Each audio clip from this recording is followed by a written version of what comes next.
Apa kabar semua? Semoga semuanya dalam keadaan yang sehat walafiat. Saya pada video ini ingin membahas soal new normal dan hubungannya dengan masyarakat ekonomi menengah pada kondisi epidemi COVID-19 ini.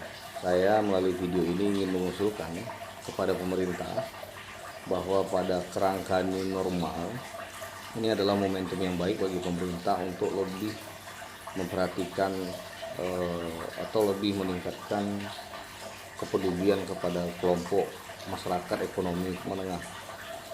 Nah, kenapa ini penting?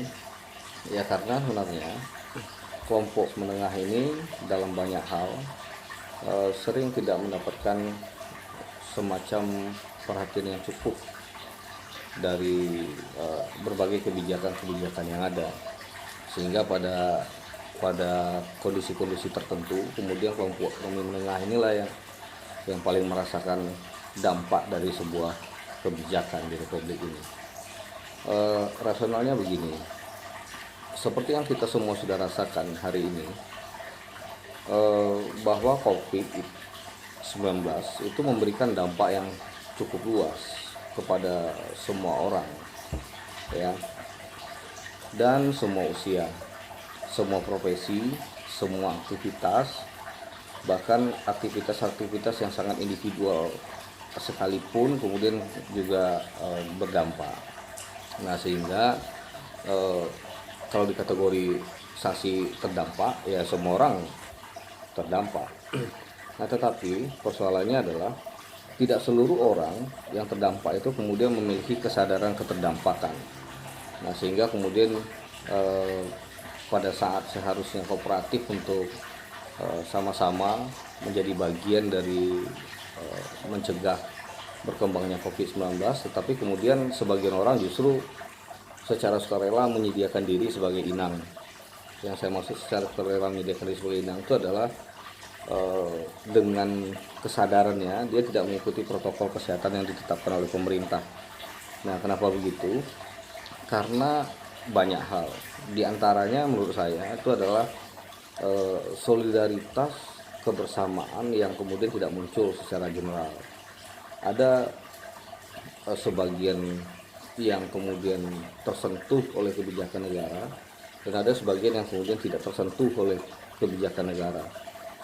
Nah, sebagian yang tidak tersentuh oleh kebijakan negara ini, ya tentu saja ketika berharap pada kesadaran sendiri untuk membangun solidaritas itu kemudian menjadi sulit baginya. Nah, kelompok menengah inilah yang sebagian besarnya menurut saya itu tidak tersentuh oleh kebijakan negara. Maka ketika sekarang sedang diwacanakan new normal, dan saya yakin pemerintah sekarang sedang menyiapkan berbagai skema alternatif aksi dan seterusnya untuk mengimplementasikan new normal, kelompok ekonomi menengah ini kemudian menjadi bagian elemen yang penting yang harus diperhatikan oleh pemerintah agar usaha untuk menangani COVID itu bisa berjalan dengan sukses. Sekarang apa alasannya kelompok ekonomi menengah ini kemudian menjadi penting untuk konsep new normal? Ya, sebenarnya per definisi new normal ini kan sekarang masih mencari bentuk, karena pada konteks epidemi di Indonesia ini sebuah istilah yang baru yang kemudian mungkin saja untuk diplesetkan macam-macam oleh masyarakat, dicurigai macam-macam oleh masyarakat, apalagi dengan macam-macam teori-teori konspirasi yang berkembang.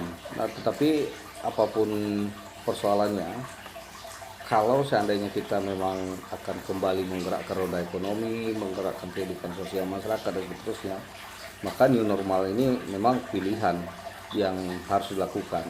Artinya akan ada kebiasaan-kebiasaan yang dulu biasa dilakukan, sekarang tidak bisa dilakukan lagi. Dan ada kebiasaan-kebiasaan yang dulu ganjil untuk dilakukan. Nah, sekarang mau tidak mau tuh harus dibiasakan untuk dilakukan. Banyak sekali contoh untuk itu, misalnya soal bersalaman saja. Bersalaman itu sudah mengakar sekali pada konstruksi sosial masyarakat kita. Tetapi karena sekarang bersalaman kemudian menjadi potensi untuk penyebaran COVID-19, maka kita tidak bisa bersalaman seperti biasa. Nah, karenanya kita butuh cara yang baru sampai keadaan benar-benar terkendali untuk mengganti model salaman kita. Artinya salaman dalam sentuhan fisik, kalau dulu kita tidak lakukan dianggap sombong, sekarang kalau kita lakukan itu justru akan dianggap sombong gitu. Nah, perubahan-perubahan ini kemudian menjadi sulit karena merubah sesuatu yang mengakar di dalam masyarakat kita. Nah, disinilah peran dari kelompok menengah itu menjadi penting. Nah, kenapa?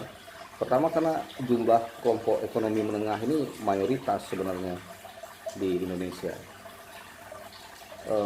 Saya memang tidak memiliki angka yang pasti, tapi kalau kita logikakan saja, kalau misalnya seperti yang sudah pernah diumumkan oleh pemerintah dulu bahwa sekarang angka kemiskinan itu bisa ditekan sampai di bawah sampai 1 digit, itu artinya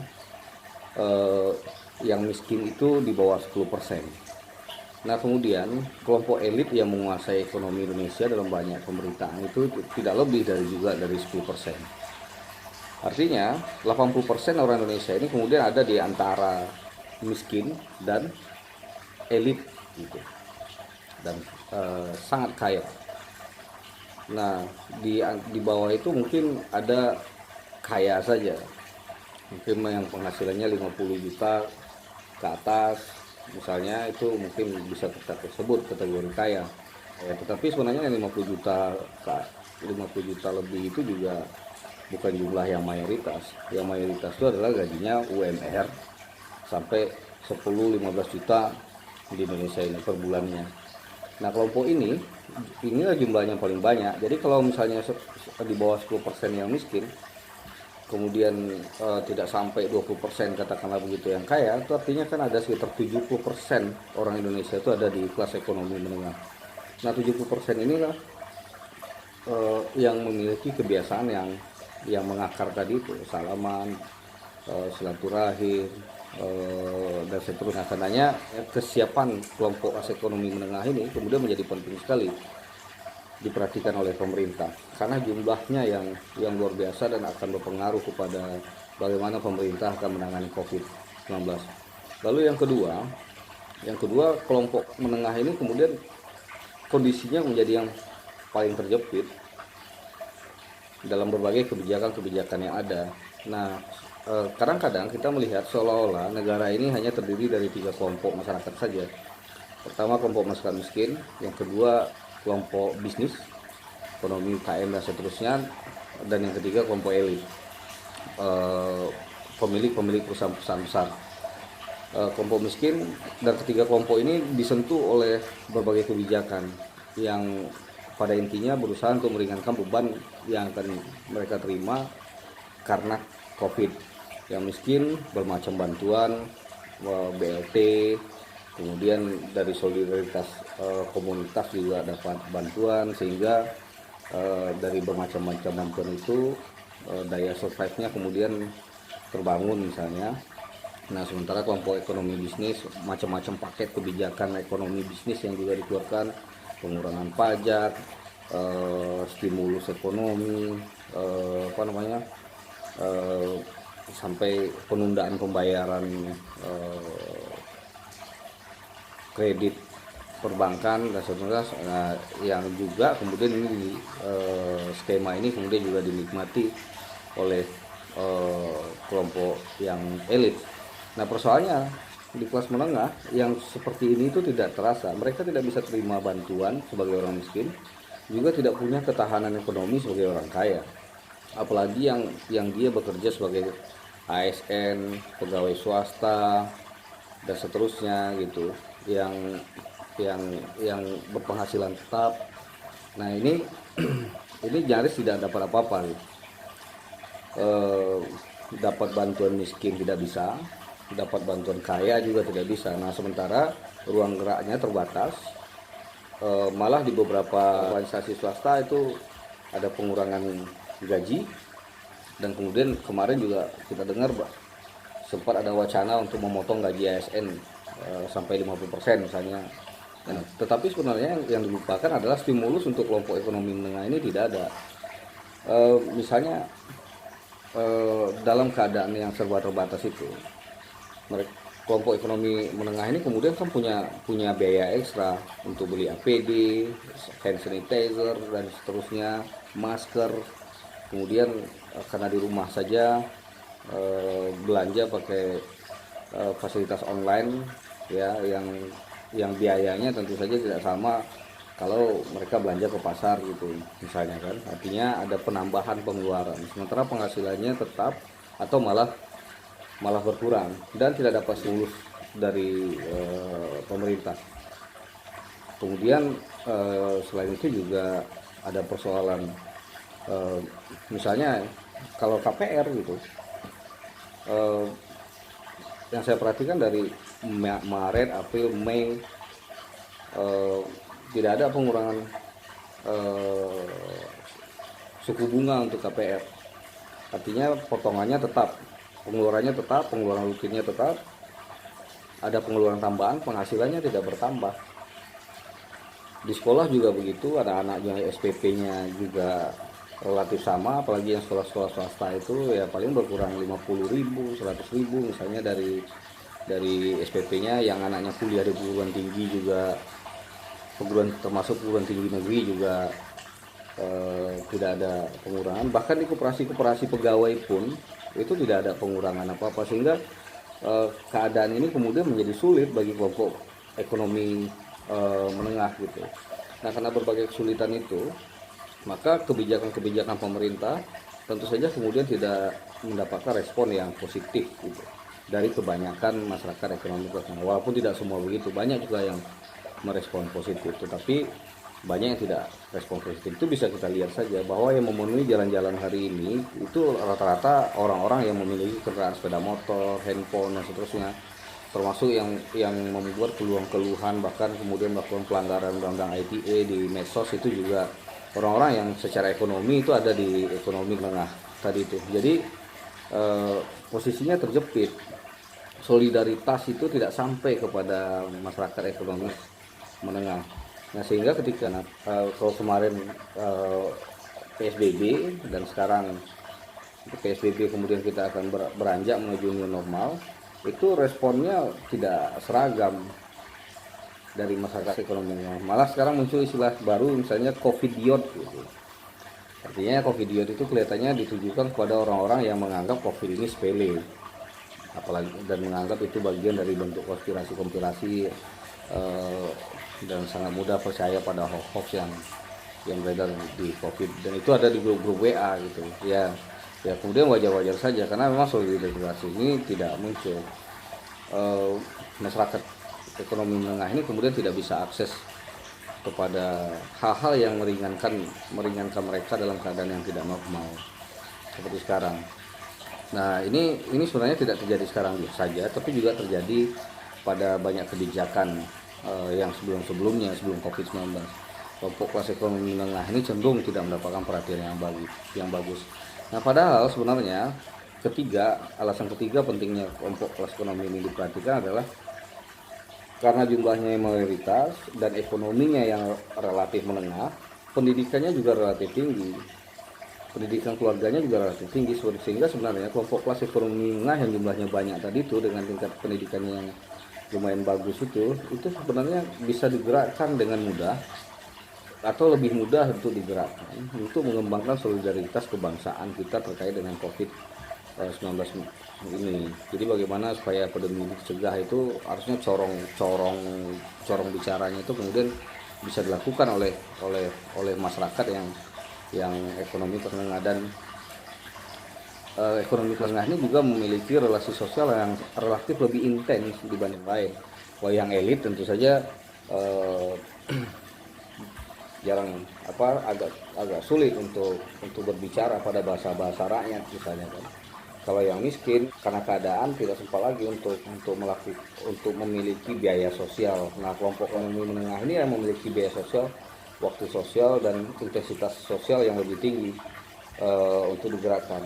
Nah, tetapi di sini juga persoalannya untuk new normal nanti, karena intensitas sosialnya yang tinggi itu, nah mereka juga kemudian menjadi paling rentan di antara semua yang ada di eh, negara kita. Kenapa rentan? Ya karena tadi itu, karena dimensi geraknya yang kemudian menjadi lebih luas, lebih terbuka, belanja ke pasar, ke swalayan, eh, apa eh, bersilaturahim dengan tetangga dan seterusnya, itu kemudian menjadi lebih lebih luas, dan apalagi pada bidang-bidang pekerjaan yang kemudian mereka intens bertemu dengan sesama pekerja-pekerja yang lain. Nah disinilah kemudian kelompok ekonomi menengah ini penting untuk diperhatikan. Nah maka eh, agar nanti new normal itu bisa bisa benar-benar apa namanya menjadi solusi untuk menggerakkan ekonomi kita, sekaligus menghentikan penyebaran COVID-19, maka pemerintah mungkin perlu untuk lebih banyak untuk berbicara, memberikan solidaritas untuk membantu kepada kelompok ekonomi menengah ini. Nah, kelompok ekonomi menengah ini mungkin tidak butuh bantuan dalam bentuk uang tunai, dalam bentuk beras, dalam bentuk minyak makan, Indomie, itu mungkin mereka tidak membutuhkan karena itu masih bisa dijangkau dengan akses ekonomi yang dimiliki oleh mereka sendiri. Tapi kelompok ekonomi menengah ini butuh bentuk solidaritas kebersamaan yang sifatnya lebih generik, yang artinya pemerintah ngambil kebijakan yang kemudian bisa berguna untuk semua. Ya apa misalnya, ya sederhana saja, KPR Bank itu ya terutama di BUMN itu harusnya, bukan harusnya ya, sebaiknya tanpa perlu dibuat permohonan kemudian suku bunganya diturunkan saja, karena rata-rata orang ekonomi menengah ini itu beli rumahnya pakai KPR, kira begitu. Atau misalnya listrik, listrik bagi yang miskin itu sudah tersubsidi, tapi bagi yang ekonomi menengah sama sekali tidak, kecuali kalau ekonomi menengah kemudian menggunakan listrik untuk yang miskin gitu. Karena banyak juga ekonomi menengah demi solidaritas pada negara itu kemudian tidak menggunakan listrik yang bersubsidi. Nah selama ini mungkin tidak mengeluh, tetapi karena persoalan-persoalan yang ada sekarang itu kemudian akan jadi beban. BBM misalnya, harga minyak kalau diturunkan misalnya, itu kemudian bisa berdampak kepada masyarakat ekonomi menengah. Eh, Kenapa bisa begitu? Ya karena itu mengurangi bentuk pengeluarannya yang lain. Eh, Banyak kelompok kelas ekonomi menengah ini memiliki kendaraan seperti mobil misalnya, itu banyak. Ya selama ini juga mungkin sebagian besarnya tidak komplain soal soal harga-harga minyak. Mungkin ada juga yang komplain, tapi banyak juga yang tidak komplain soal harga-harga minyak. Cuma keadaan sekarang ini, ya mau tidak mau harga minyak itu kemudian menjadi beban tersendiri. Kenapa? Karena bagi kelompok kelas ekonomi menengah, mobil itu bukan untuk gaya hidup, tetapi sudah kebutuhannya. Jadi mereka tidak beli mobil karena mereka pengen gaya gitu, tapi mereka beli mobil karena kebutuhan ekonominya yang meningkat. Nah sekarang potensi itu menurun. Nah karena itu mungkin pemerintah dalam kebijakan untuk dalam menyusun skema untuk kebijakan new normal ke depan itu perlu juga untuk memiliki titik fokus kepada kelompok ekonomi menengah. Nah kalau solidaritas itu bisa dirasakan oleh kelompok ekonomi menengah, solidaritas kebangsaan dari negara itu, nah solidaritas individual dari kelompok ekonomi menengah kemudian juga akan bisa muncul. Nah sehingga kemudian kelompok ekonomi menengah inilah yang kemudian menjadi ujung tombak untuk pelaksanaan new normal nanti di Indonesia. Nah sekarang misalnya persoalan anak-anak yang sekolah itu, yang ekonomi menengah tuh terjepit lagi gitu. Pada satu sisi ada rasa ketakutan untuk melepaskan anak-anaknya ke sekolah karena anak-anak ini rentan. Payah sekali memastikan anak-anak akan mengikuti protokol yang disiapkan oleh pemerintah untuk pencegahan COVID-19 misalnya. Nah, tapi pada sisi yang lain untuk menyelenggarakan homeschooling itu juga sulit. Jadi pilihannya tidak ada. Nah, inilah mungkin yang perlu diperhatikan oleh pemerintah dalam penyusunan kebijakan-kebijakan terkait dengan pelaksanaan new normal ke depan. Nah, saya kira itu saran dan masukan saya untuk pemerintah. Terima kasih.